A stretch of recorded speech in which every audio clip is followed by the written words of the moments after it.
Okay, here we are again. Another episode of What Did I Want to Be When I Grew Up? Got Sam and Jeremy here. Good to see you all. Not that we can see you.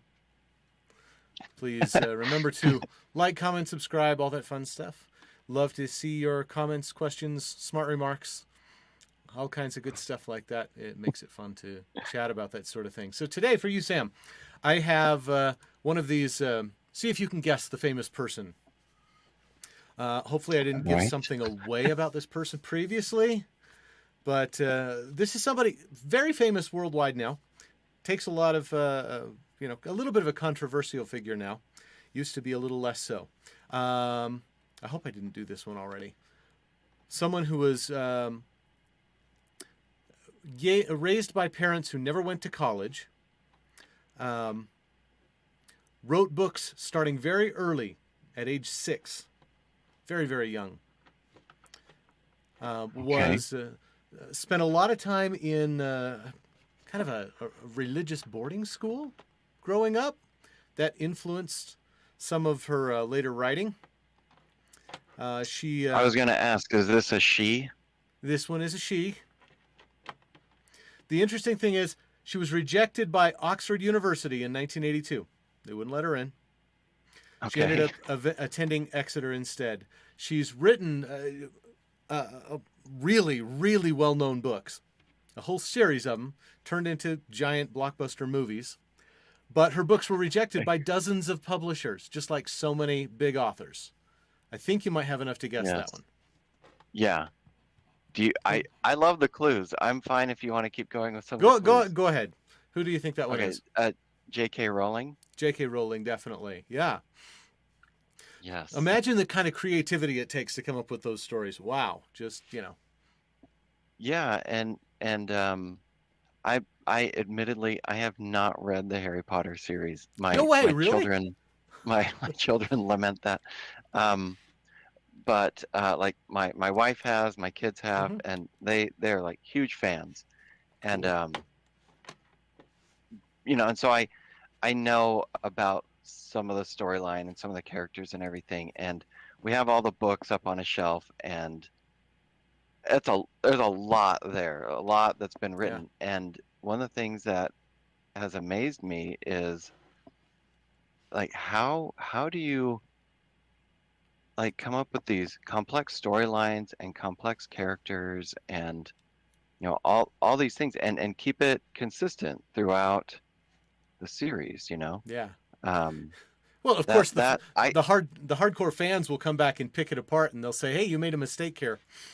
Yeah, right. Yeah, like I'm not the best to comment on that stuff. Just the little bit that I do know from my kids talking around the dinner table about, parts they've read or whatever it is, that even if there are inconsistencies, I'm sure it's not as bad as what I would do. Like if I were to write something, how inconsistent. I just, I don't have that kind of talent. And so it's amazing to me, just observing other people's talents and abilities that it's like, man, that would take me forever to there's another author. Oh, by the way, you've heard the saying before, the books are always better than the movies, and that is almost always true, right? Yes. Yeah. I've been recently reading, and I'm not trying to hate on the content of the book, but it's a long read. But I mean, you're familiar with another author that goes by initials and last name, J.R.R. Tolkien. Yeah. Wrote Lord of the Rings series. That was the first name that came to my mind as you're doing the clues. I was getting the names mixed up. I was like, no, it's not him. Yeah. But anyway, go ahead. So I've been reading, the first book, the first portion of. Technically, he said the entire Lord of the Rings trilogy is really one big book, but just the first book alone, I've really been taking note of all the things they did differently in the movie. And usually, yes, the book is way better than the movie. And I'm not trying to hate on Tolkien or anything like that. He weaves these incredible tales ridiculous amounts of detail. Even more so, the difference between Harry Potter movies and Harry Potter books. You know, you lose quite a bit going from the books to the movies. And usually that means you're losing some really important stuff. But it feels like there are big portions of Lord of the Rings where it's a lot like the criticism people make about the last couple of, well, what was it, Harry Potter 6 or something like that. They said that entire movie is basically a big camping trip because a lot of it, they're hanging around in tents in the wilderness trying to avoid the bad guys. And you get some great character development, but it's a big camping trip. maybe that was the inspiration, was like, and the impression I've gotten camp or something. I'm reading the first book of Lord of the Rings, you know, the Fellowship of the Ring. The first half of it, there's a lot of camping going on, and a lot of things that are simply skipped over in the movies. And yes, that means the movies are missing out on some of that flavor. You definitely do.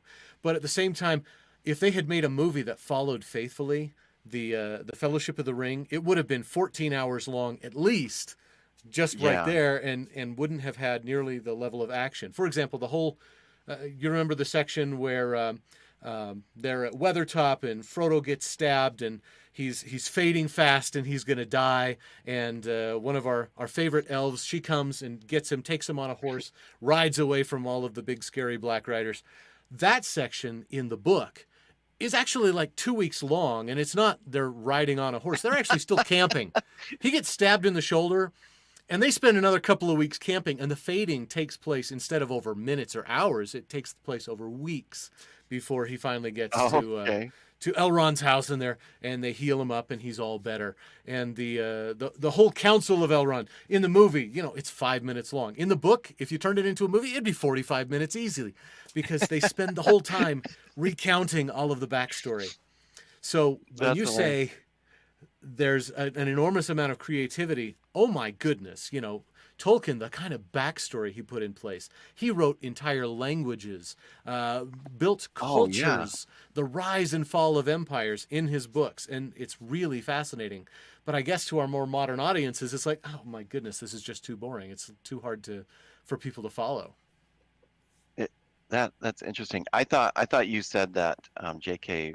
Rowling had written her books as if it were a big long camping trip. I thought that's kind of strange. There is some truth to that, though. Wouldn't that be more like Lord of the Rings? It's a big long camping trip. And then you as you're talking, I realized, oh, okay, yeah. Yeah, it's a little of both. Because certainly in whatever it was, book 6, they spent a lot of time out in the wilderness and hiding away, and they were in a tent. But there was still good character development going on. And yes, the same thing can be said of the J.R.R. Tolkien books. You get a lot of flavor and backstory.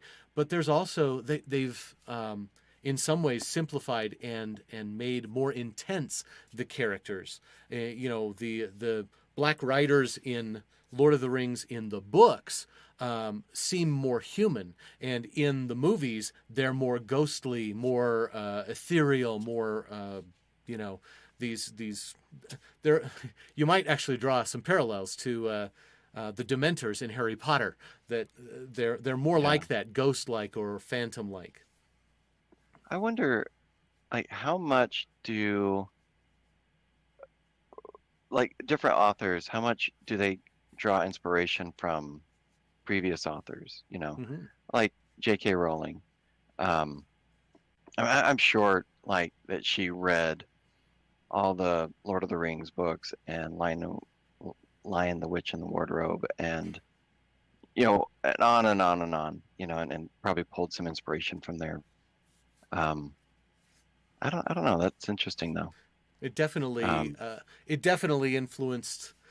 There's I may have mentioned this one before. There's a really great JK Studios sketch making fun of this aspect of authors and how there are storylines that are parallel. No, I'm sorry. It wasn't even JK Studios. It was back when that crew were part of Studio C, before they left to start their own company. But there's a Studio C sketch all about authors and how there are enormous parallels. They did another whole sketch kind of making fun of the parallels between Harry Potter and Lord of the Rings, and how you know, the the old wizards are awfully similar and have a lot of parallels there. Great sketches. Go watch them on YouTube or That's on BYU TV. yeah, that's true. I think you did mention that one time, and that because you were, that's right. I remember you were doing some clues, and it was about can't remember which character it was. Harry Potter maybe Hmm. was the character. I thought you were talking about Anakin Skywalker. Ah, right. That's like or The so it was chosen something like that. one has powers they Yes, don't know about. yes, yes, Mystical force, all that kind of stuff. Exactly. yeah.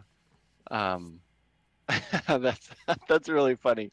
Just like rebranding, like totally ripping off some story and Hmm. just kind of like rebranding it almost, and There, like there was some. just like 20 years or 40 years later, whatever it is, and Yeah, it's like, hey, this is still a multi-million-dollar story. yeah. There was some famous, maybe Renaissance era painter or sculptor. Don't remember who. Apologies, but said something along the lines of "Good artists borrow, great artists steal." Okay. You see that in business. Oh yeah. That's why intellectual property is so important. But you see that in business. You see it in sports too, like where people are just borrowing. That's in air quotes, Yeah. borrowing Borrowing. ideas from each other. And there was one thing I remember hearing a long time ago that you never want to be the first company to like launch in a certain, like if you're like kind of creating a new market or a Hmm. new something like that.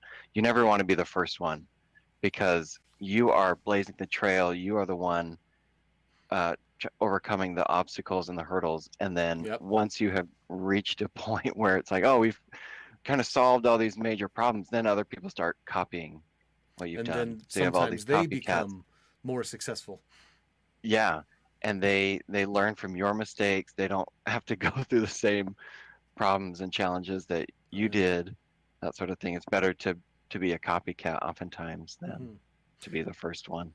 Oh yeah, and That's in some industries, it's like not even just the second one to get to market. It's the seventh, eighth, ninth, tenth when you're really right. trailblazing.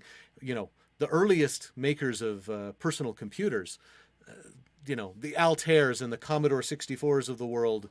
They're on the in the dustbin of history, as it were.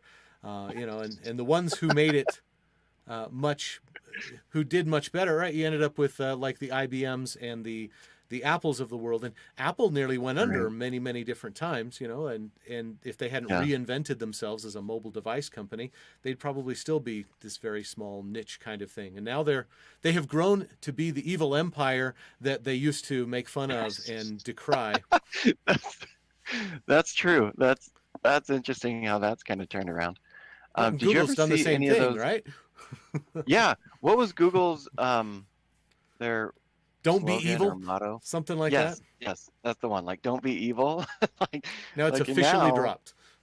yeah, yeah. Well, yeah. Like, it's kind of funny. It makes you wonder, like, if internally nothing is spoken at Google, but maybe it's kind of implied, like it's okay to be evil Just a little, on occasion. Yeah, right? when necessary. Um, have you seen any of those? They've had a bunch of movies over the years, Steve Jobs movies. Have you seen any of those? I've watched a Some couple of of them. those.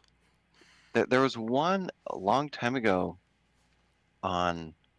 It was a made-for-TV movie on the USA channel or Hmm. USA Network. I think it's called Pirates of Silicon Valley. Mm, yeah. You could probably find the whole thing on YouTube. I'm Hmm. guessing. Oh, I think was it that one where it was portrayed. I thought it was portrayed pretty well. I can't remember which movie it was, which of the many Steve Jobs movies.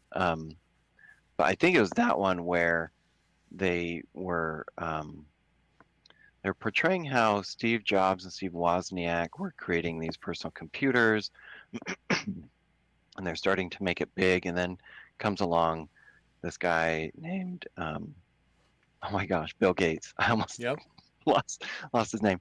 Um, he and his team come along, and they're like, you know, nobodies, and I can't remember what the arrangement was. They wanted to like build software or something like that. And what they did was they totally ripped off. Yeah. I, yeah. I think Anyway, I mean, it I remember was well documented. one part of Pirates of Silicon Valley, just to help show Yeah. that apparently Bill Gates wasn't just trying to be a total jerk, ripping them off completely. But at the very Yeah. first meeting, the very first time they met, they were at some kind of trade show, and Steve Jobs was overwhelmed with all the press. He was just drinking it in, and this little guy, Bill Right. Gates, who at the time was kind of an unknown, came up and said, "Hey, we'd like to work with you," or something like that. And Steve Jobs just completely blew him off. So at least Right. it gave you a little bit of, all right, okay, he wasn't just being a jerk.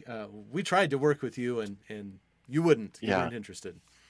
Yeah. And that was really interesting. Going back to this idea of you don't want to be the first one to market, like the first one in a particular market, because other people will come along and see opportunities that you don't see and take advantage of it. I mean, that can certainly happen. That's what happened with them, was that, Steve Jobs wanted to keep everything contained, all the hardware, all the software built in-house. We are going to ship out entire systems, complete everything. We control everything. And then Bill Gates had this vision, like, let's build the software and we'll let other people build the hardware. The hardware is not what's important. It's like anybody can build the hardware. I guess maybe at that time, this is quite a bit before my time, so I don't know all the details, but he had this vision, like, software is going to be the big thing. It's not the hardware. Yeah. And then the rest is history with Microsoft and everything. They certainly That's turned pretty. out okay. Yeah. Okay. Yeah, that was an interesting story. That's cool.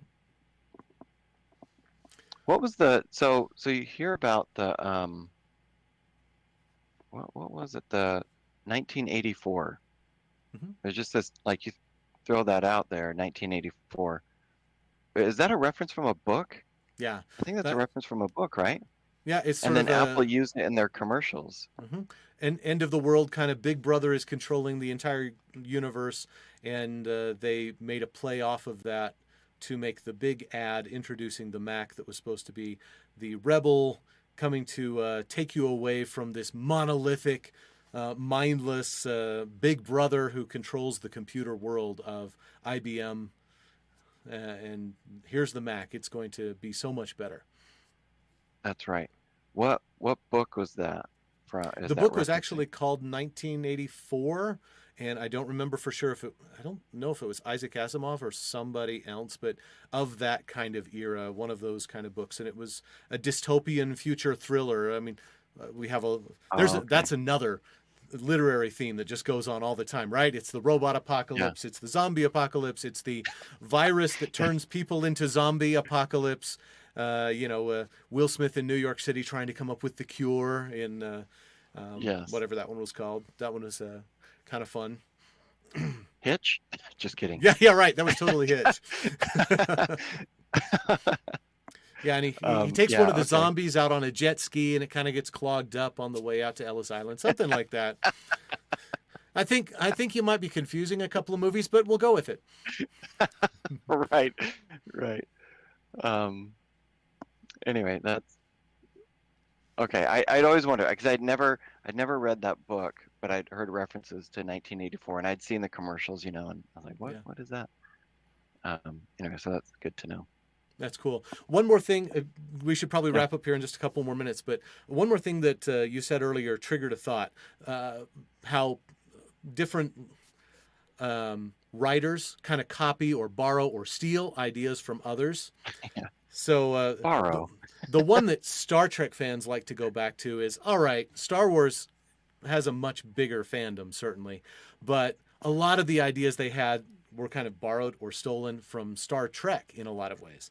But not even going into that, because there'll be a whole holy war between the Trekkies and the Star Wars fans. We're only a couple of months away from Star Wars Day, May the 4th be with you.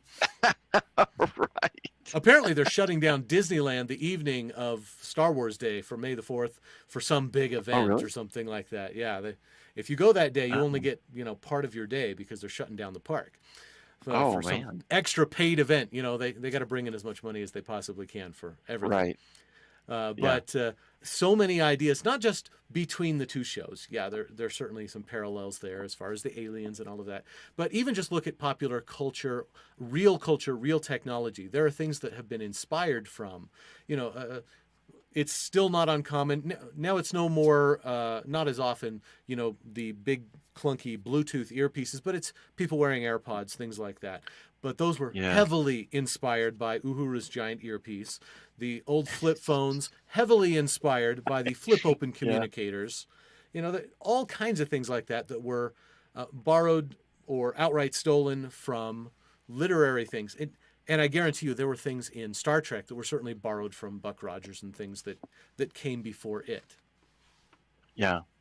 Yeah, that's interesting. I think we talked at one point about what was the name of that movie? Minority Report. Mm-hmm. Um, and how it's if you have the DVD, it's in the behind the scenes or some of the like extra, you know, movies Bonus will come material with stuff. extras and things like that. But they talk about the behind the scenes and kind of how some of the ideas that are portrayed in that movie, how they came about, and they said they brought together a think tank or a bunch of people and created a think tank for I think it was like 6 weeks or something. And they brainstormed all these different ideas of what they thought the world might be like in 50 years. Mm-hmm. And so they came out, they had all these ideas and that's what they shared in Minority Cool. Report. And it's true, like so many technologies that we have nowadays, you see in a lot of these sci-fi movies and stuff. And it's really fascinating. It's really cool.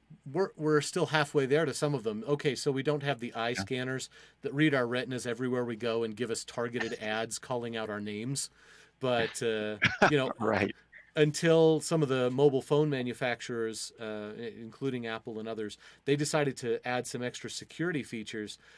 It was possible for a long time to fingerprint people by the Bluetooth ID as they walked into a mall. And we were on our way towards a future where you'd walk through the mall and you could see targeted ads that were targeted to you specifically because the equipment in the mall would know roughly where you are in the mall within 20, 30 feet just by fingerprinting your phone. Oh, wow.